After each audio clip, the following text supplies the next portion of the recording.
Hello लक्ष्य family members, कैसे हो आप सब लोग। मैं हूं आपका दोस्त गौरव और आज हम लोग पढ़ने वाले हैं चैप्टर मैटर। जैसे कि मैंने आपसे वादा किया था, जैसे कि मैंने आपको बोला था कि इस चैनल पे हम मैथमेटिक्स और साइंस को बहुत ही डिटेल्ड और बहुत ही मस्ती से पढ़ेंगे, right.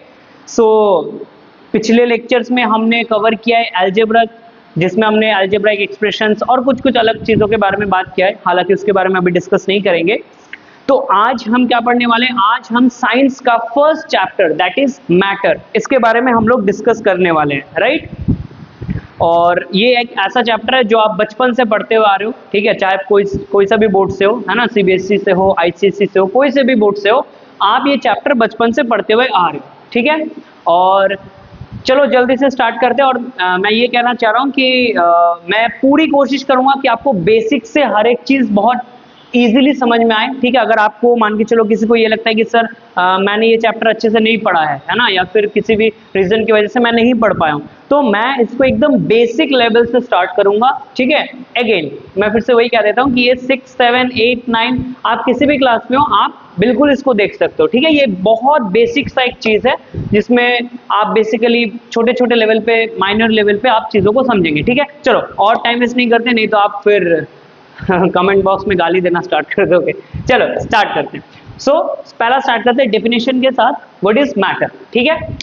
Anything that has mass and occupies space is called matter. Sir क्या मतलब है इसका, ठीक है। पढ़ के तो समझ में नहीं आया नहीं। सर क्या मतलब है इसका, देखो क्या बोल रहे हैं। Anything that has mass and occupies space is called matter, यानी कि हर वो चीज जिसके पास अपना कुछ वजन है और वो कोई ना कोई जगह घेर के रखता है, उसको हम बोलते हैं मैटर। सर नहीं आया समझ में, कोई बात नहीं, इधर फोकस करो, ये इस मार्कर को फोकस करो आप लोग, ठीक है। ध्यान से देखो इस मार्कर को। जब मैं इसको अपने हाथ पे रख रहा हूं, मैंने इसको अपने हाथ में रखा है, क्या मैं अपने हाथ में कोई ना कोई वजन फील कर पा रहा हूं? डेफिनेटली फील कर पा रहा हूं, आप भी करके देख सकते हो, राइट। सो यानी कि इस मार्कर का कोई ना कोई मास है, कुछ वजन है, कुछ मास है जो मैं अपने हाथ पे फील कर सकता हूं। एक और चीज ध्यान देने वाली बात यह है कि क्या ये मार्कर मेरे हाथ में थोड़ा सा स्पेस, थोड़ी सी जगह घेर के रखा है, यानी कि जिस जगह पे ये मार्कर रखा हुआ है, मैं इस जगह पे कुछ और चीज को नहीं रख सकता। क्यों? क्योंकि इस मार्कर ने इतना सा एरिया, इतना सा पोर्शन मेरे हाथ का ऑक्यूपाई करके रखा हुआ है। तो इस मार्कर को हम क्या बोलेंगे? मैटर बोलेंगे। यानी कि हम अपने आसपास में जिन सब चीजों को देख रहे हैं वो सारा का सारा मैटर है। क्यों? क्योंकि उनके पास अपना एक वजन है, अपना एक मास है और वो कोई ना कोई जगह घेर के रखता है, ठीक है। इसलिए हम यहाँ पे बोल रहे हैं कि it occupies some space, right. Example के तौर पे बुक, टेबल, पेन, कार, कोई भी व्हीकल, मान लो कुछ भी आपके आसपास में आप जो कुछ भी देख रहे हो वो सब मैटर है। एयर भी मैटर है। सर एयर को तो देख नहीं पाते, कोई बात नहीं, फील तो कर पाते हो ना, तो एयर भी क्या है? मैटर है, राइट। तो हर वो चीज आपके आसपास जो आप देख रहे हो वो मैटर है, राइट। ठीक है। अब मैं आपको थोड़ा सा ये चीज समझाता हूँ। जैसे फॉर एग्जाम्पल मैं अगर कहूँ कि feeling of happiness, feeling of sadness, क्या ये मैटर है? नहीं, ये मैटर नहीं है। क्यों नहीं है मैटर? क्योंकि ये बस इमोशंस है, फीलिंग्स है, ये कोई स्पेस ऑक्यूपाई करके नहीं रखते और ना ही इनके पास अपना कोई मास होता है, ठीक है। अगर आप किसी दिन गुस्सा होते हो तो आप ये थोड़ी बोलते हो कि आज मैं 10 केजी गुस्सा लेके आया हूँ, बहुत गुस्सा आ रहा है, 10 किलो का गुस्सा है, ऐसा थोड़ी बोलते हो आप, ऐसा नहीं बोलते हो, राइट। तो ये सारे के सारे क्या है? इमोशंस है, ठीक है, सारे के सारे फीलिंग्स है, इसलिए ये मैटर नहीं है, राइट। चलो समझ में आ गया होगा। चलो आगे बढ़ते हैं। Matter, matter, there are basically 3 states of matter.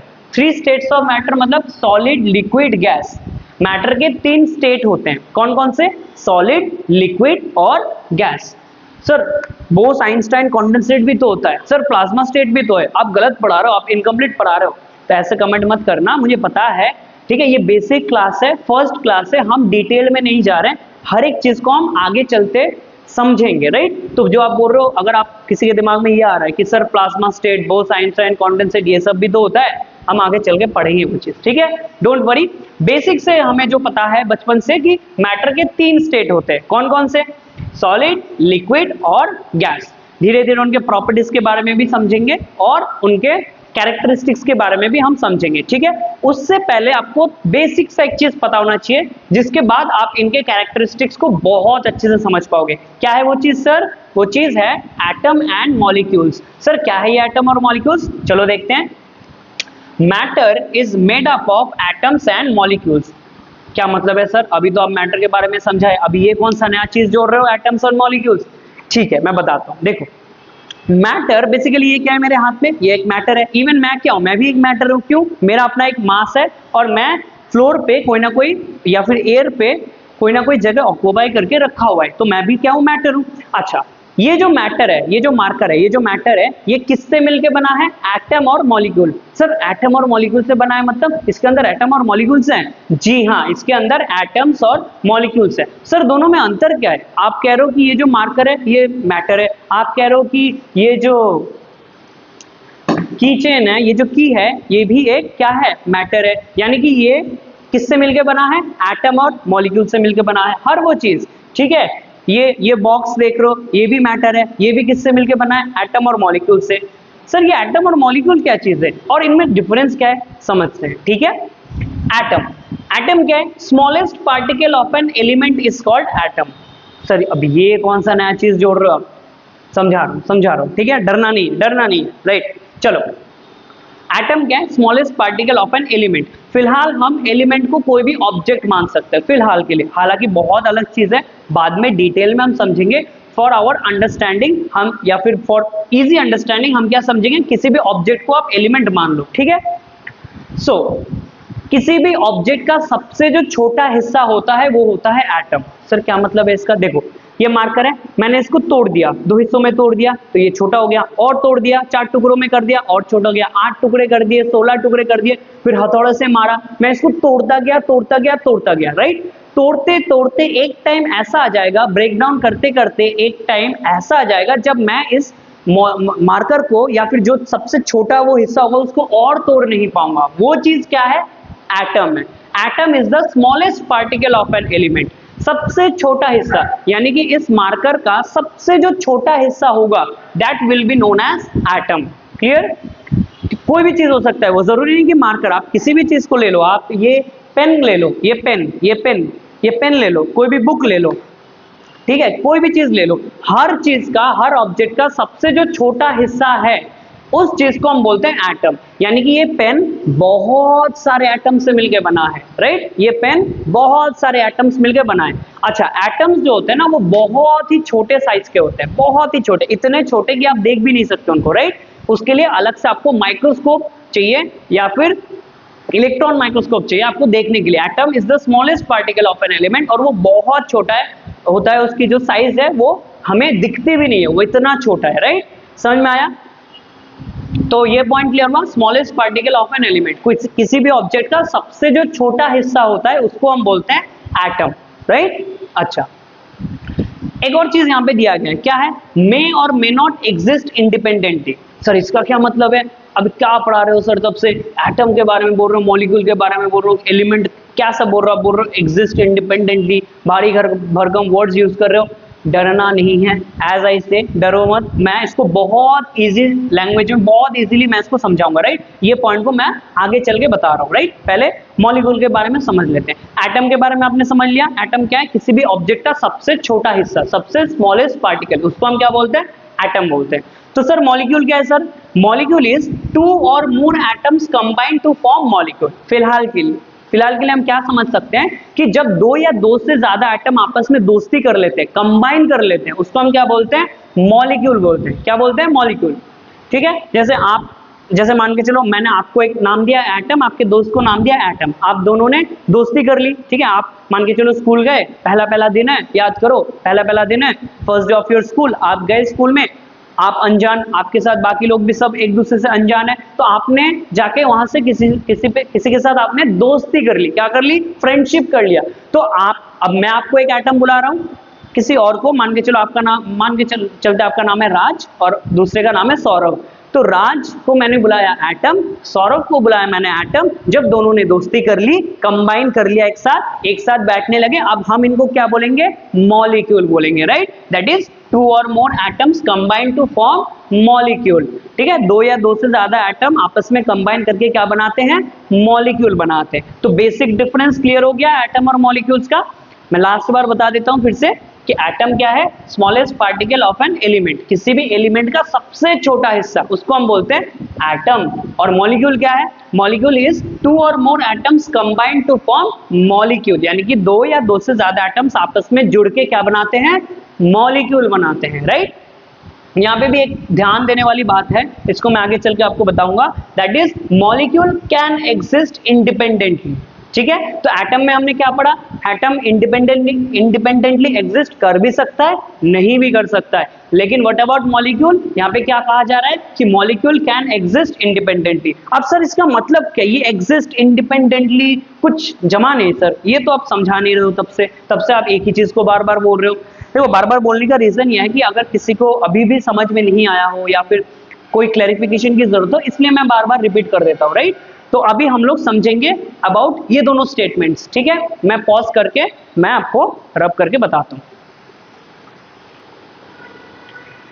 Yes, अब मैंने वही स्टेटमेंट मैंने फिर से यहां पे लिख दिया, क्या कि एटम मे और मे नॉट, चलो यहां पे और नहीं लगाते हैं, मे और may not have independent existence, और मॉलिक्यूल में मैंने क्या लिखा है, कैन एग्जिस्ट इंडिपेंडेंटली। सर दोनों का मीनिंग समझाओ, तब से आप बोल रहे हो समझाओगे लेकिन समझा नहीं रहे हैं, लगता है सर खुद फंस गए इस टॉपिक में। ऐसा कुछ नहीं है, मैं आपको बताता हूँ। ठीक है, सो ये चीज को ना, ये इंडिपेंडेंट एग्जिस्टेंस, इंडिपेंडेंट एग्जिस्ट करना ना करना, ये चीज मैं आपको बहुत इजीली एक एग्जांपल देके समझाता हूँ। ठीक है, दो दोस्त हैं, मान लो एग्जांपल देख लो। ठीक है, दो दोस्त हैं, एक का नाम है राज, एक का नाम है सौरभ। ठीक है, एक का नाम है राज, एक का नाम है सौरभ, दोनों बहुत अच्छे दोस्त हैं। ठीक है, और यहाँ पे विलन हूं मैं। ठीक है, मैं कौन हूं, मैं विलन हूं, ये दोनों हीरो है, किरदार है। ठीक है, फिल्म में विलन मैं हूं। मैं क्या हूं, मेरे पास चॉकलेट्स है, मैं चॉकलेट बेच रहा हूं, मैं एक शॉपकीपर हूं, मैं चॉकलेट बेच रहा हूं। ठीक है, बात ऐसा है कि मेरे पास जितने भी चॉकलेट हैं वो सब 100 रुपीज के हैं, ये चीज को समझो। ठीक है, मैं क्या हूं, मैं एक शॉपकीपर हूं, मैं एक चॉकलेट सेलर हूं। ठीक है, मैं चॉकलेट बेचता हूं, मेरे पास जितने भी चॉकलेट्स हैं सारे के सारे 100 रुपीज के चॉकलेट हैं। राइट, ये समझ में आया। अच्छा, राज जो है उसके पास है 50 रुपीज। ठीक है, और सौरभ के पास कितना है, 50 रुपीज। ठीक है, तो राज के पास 50 रुपीज है, सौरभ के पास 50 रुपीज है, घर से ज्यादा मिलते नहीं है ना, आपको पता होगा। ठीक है, मिडिल क्लास में तो ये मिल जाए वो भी बहुत है। ठीक है, मेरे टाइम पे तो 10 रुपए मिलते थे मुझे। चलो, तो राज के पास 50 रुपए है, सौरभ के पास 50 रुपए, और मैं एक शॉपकीपर हूँ, चॉकलेट सेलर हूँ, मैं चॉकलेट बेच रहा हूँ 100 रुपए में। राइट, मेरे पास उससे नीचे या उससे ऊपर कोई भी चॉकलेट्स नहीं है फिलहाल। तो राज आया मेरे पास, ठीक है, कहता है कि भैया मेरे को चॉकलेट दे दो, 50 रुपए दिए उसने, ये लो 50 रुपए, मुझे चॉकलेट दे दो। मैंने बोला कि यार मैं विलन हूँ, मैंने बोला यार मैं तो नहीं दे पाऊंगा, भाई मुझे अपना घाटा थोड़ी कराना है, मेरे पास सारे के सारे 100 रुपए के चॉकलेट है, अब वो मेरे को 50 रुपए देगा, मुझे 50 रुपए देगा, तो मैं कहाँ से उसको दे पाऊंगा 100 रुपए का चॉकलेट। तो मेरे पास 50 रुपीज का चॉकलेट है नहीं, और वो मुझे दे कितना रहा है, 50 रुपीज, तो मैं उसको तो नहीं दे पाऊंगा। मैंने उसको भगा दिया कि बेटा मेरे पास तो नहीं है, अब जाओ। ठीक है, अब जाओ। बेचारा मायूस होकर चला गया, रोते रोते जा रहा था, रास्ते में उसको सौरभ मिल गया। ठीक है, अब सौरभ के पास भी 50 रुपीज थे। सौरभ बोला कि क्या हुआ, तो रो क्यों रहा है, अरे बोला कि वो भैया मेरे को चॉकलेट नहीं दे रहे। तो सौरभ बोला चल मैं देखता हूँ। तो सौरभ आया, उसको वहीं पे बोला कि तू यहाँ पे रुक, मैं आता हूँ। सौरभ गया, आया मेरे पास, उसने बोला कि चॉकलेट दे दो यार, 50 रुपए दे रहा हूँ, एक चॉकलेट दे दो। मैंने बोला कि भाई मेरे पास 100 रुपए के ही चॉकलेट है, 50 के चॉकलेट नहीं है मेरे पास, अब जाओ। ठीक है, उसने बहुत बहसबाजी करी, ये वो, मैंने नहीं दिए, जाओ, नहीं दे सकता, अपना घाटा थोड़ी करना है मेरे को। तो मैंने उसको भी नहीं दिए, वो भी मायूस होकर चला गया। बोले बात तो तू सही कह रहा है, वो तो दे ही नहीं रहे चॉकलेट 50 रुपए में, उसके पास है ही सब 100 रुपए के चॉकलेट। तो उन लोगों ने दिमाग लगाया, क्या लगाया दिमाग, उन लोगों ने बोला कि यार एक काम करते हैं यार, ये राज और सौरभ ने दिमाग लगाया कि यार एक काम करते, तेरे पैसे मेरे पैसे मैं कंबाइन कर देता हूँ, मैं जोड़ देता हूँ। चल, राज के आइडिया लगाया कि तेरे पास भी 50 रुपए, मेरे पास भी 50 रुपए, चल दोनों शेयर कर लेते हैं, और 100 रुपए लेके जाते हैं और मारते हैं मुंह पे भैया के, और चॉकलेट ले आते हैं। ठीक है, तो दोनों ने ये प्लान बनाया, फटाफट भागे भागे आए मेरे पास, और 50-50 की नोट फेंकी मेरे मुंह पे, और बोले अब चॉकलेट दो, अब देखते हैं कैसे नहीं दोगे। फिर देना पड़ा, क्या करे, बेइज्जती हो गई अलग से। ठीक है, देना पड़ा। तो मैंने 100 रुपए के चॉकलेट दे दिए। चलो ये तो खैर मस्ती मस्ती की बात है। कहानी क्या है, समझने की बात क्या है। जब राज अकेला आया 50 रुपए लेके, क्या वो मेरे से चॉकलेट ले पाया? नहीं। जब सौरभ अकेला आया मेरे पास, क्या मेरे से वो चॉकलेट ले पाया? नहीं। लेकिन जब दोनों ने कंबाइन कर ली, दोनों ने शेयरिंग कर लिया, दोस्ती कर ली एक दूसरे से, और तब आए मेरे पास, तब क्या वो मेरे से चॉकलेट ले पाए? तो जवाब है हाँ सर, तब उन्होंने तो चॉकलेट ले लिया। तो सर हमें ये सब बकवास कहानी क्यों पढ़ा रहे हो, हमें क्यों सिखा रहे हो? चॉकलेट लिया दिया आपकी प्रॉब्लम है। ठीक है, समझो इस चीज को। यानी कि जब राज अकेला आ रहा था वो डिपेंडेंट था किसी के ऊपर, जब सौरभ अकेला आया वो भी डिपेंडेंट था। क्यों? राज डिपेंडेंट था कि यार मेरे पास 50 रुपए है, कोई और मेरे साथ 50 रुपए शेयर करे या 50 रुपए मेरे को दे दे, तब तो मैं चॉकलेट ले सकता हूं। Same goes with Saurabh, Saurabh के पास भी 50 रुपए, वो भी 100 रुपए का चॉकलेट नहीं खरीद सकता। यानी कि सौरभ जब अकेला आया वो भी डिपेंडेंट है किसी के ऊपर कि भाई कोई मेरे को और 50 रुपए दे दे तो मैं चॉकलेट ले लूं, राइट। यानी कि दोनों जब अकेले अकेले आ रहे थे दोनों डिपेंडेंट थे, लेकिन जब दोनों ने कंबाइन कर लिया, जब दोनों ने दोस्ती कर ली, तब दे बिकेम इंडिपेंडेंट। तब ये क्या हो गए? इंडिपेंडेंट हो गए। यानी कि अब इनको किसी के ऊपर डिपेंड होने की जरूरत नहीं है। इनके पास 100 रुपए हैं, ये आए मेरे मुंह पे फेंके, चॉकलेट ले गए। तो यही कहानी एटम और मॉलिक्यूल की। सर क्या मतलब है? ये राज को मान लो एटम है, मैं इसको एटम बुला रहा हूं, मैं इसको भी एटम बुला रहा हूं, ठीक है। एटम मेरे पास आया, मैंने चॉकलेट नहीं दिया, ये एटम मेरे पास आया, मैंने चॉकलेट नहीं दिया, यानी कि दोनों डिपेंडेंट है एक दूसरे पे हैं। अच्छा सर, लेकिन जब दोनों ने दोस्ती कर ली तो हम इनको क्या बोलेंगे? मॉलिक्यूल बोलेंगे। क्यों? क्योंकि हमने यही पढ़ा थोड़ी देर पहले कि 2 और more atoms combine to form molecule. जब 2 एटम या 2 से ज्यादा एटम आपस में दोस्ती कर लेते हैं हम उनको क्या बोलते हैं? मॉलिक्यूल। अब जब मॉलिक्यूल आया, यानी कि राज और सौरभ दोनों आए मेरे पास, तब उन्होंने चॉकलेट खरीद लिया मेरे से, यानी कि तब वो कैसे थे? इंडिपेंडेंट थे, राइट। तो ये समझ में आया कहानी?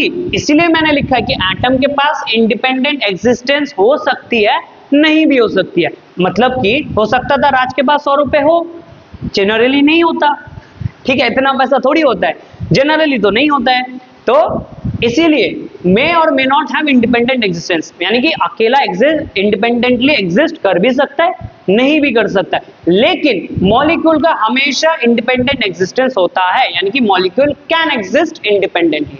क्लियर? ये कहानी से आपको समझ में आ गया होगा। यानी कि ज्यादातर एटम क्या होते हैं? ज्यादातर एटम खुद इंडिपेंडेंट नहीं होता, ठीक है, ज्यादातर तो इंडिपेंडेंट नहीं होते, ठीक है।